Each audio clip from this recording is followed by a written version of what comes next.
ప్రభుత్వం ఎలాంటిదైనా కాని దేవుని బిడ్డలు తప్పక ప్రార్థించాలి.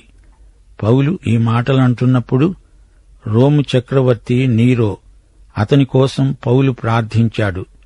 క్రైస్తవులను ప్రార్థించవలసిందిగా కోరుతున్నాడు. మనం సంపూర్ణ భక్తి, మాన్యత, సౌఖ్యం కలిగి జీవించాలి.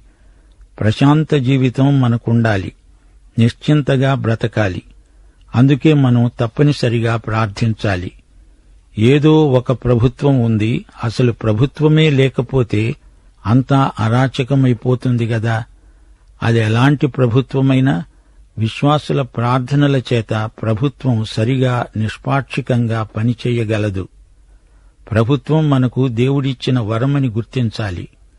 క్రైస్తవులందరూ సరిగా ప్రభుత్వం కోసం ప్రార్థించటం లేదు కాబట్టే ప్రజలలో భయం, చింత, ఆందోళన, అశాంతి ఎక్కువవుతుంది.